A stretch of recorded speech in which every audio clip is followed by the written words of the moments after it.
కలలో దేవుళ్ళు కనిపిస్తే అది దేనికి సంకేతం తెలుసా మీకు? కలలో దేవుళ్ళు కనిపిస్తున్నారా?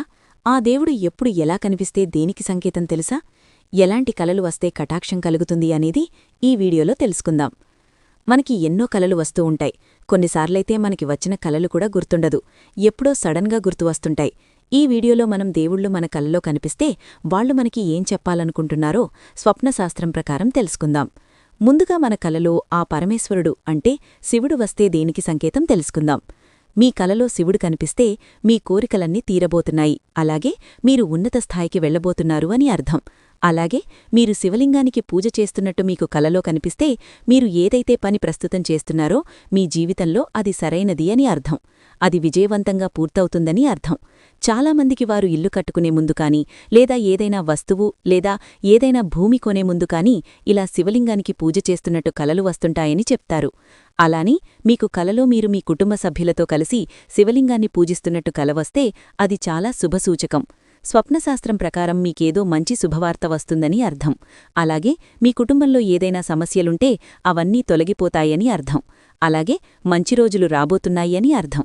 అలాగే మీకు కలలో శివలింగం తెల్లగా కనిపిస్తే మీకు కానీ లేదా మీ కుటుంబ సభ్యులకు కానీ ఏదైనా అనారోగ్యంతో బాధపడుతున్నట్టుంటే అవి త్వరలోనే నయమైపోతాయని అర్థం.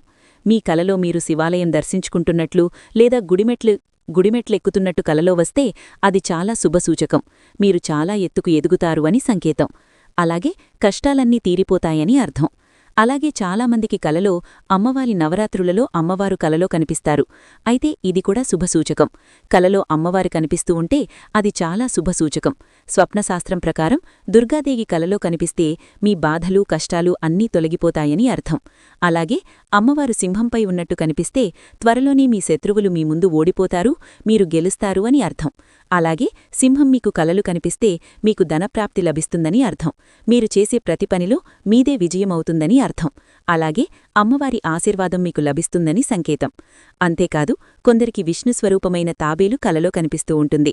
ఆ కలకి అర్థమేమిటంటే స్వప్నశాస్త్రం ప్రకారం తాబేలు కలలో కనిపిస్తే అది శుభసూచకం.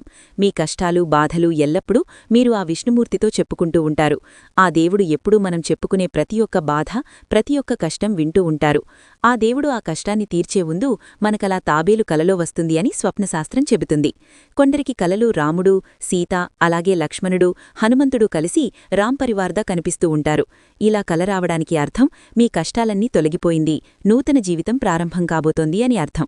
స్వప్నశాస్త్రం ప్రకారం మనకి కలలో ఏదైనా దేవాలయం కనిపిస్తే ఆ దేవుడు మనల్ని దేవాలయానికి రమ్మంటున్నారు అని అర్థం. అలాంటి కల వస్తే మాత్రం అస్సలు నిర్లక్ష్యం చేయకుండా ఎంత తొందరగా వీలైతే అంత తొందరగా ఆ దేవాలయాన్ని దర్శించుకుంటే మంచిది. చూశారు కదా, ఇవి స్వప్నశాస్త్రం ప్రకారం కొన్ని దేవుళ్ళు కలలో కనిపిస్తే వాటి అర్థాలు. వీడియో గనుక మీకు నచ్చినట్లయితే లైక్ చేయండి, షేర్ చేయండి, సబ్స్క్రైబ్ చేసుకోండి. Thank you for watching.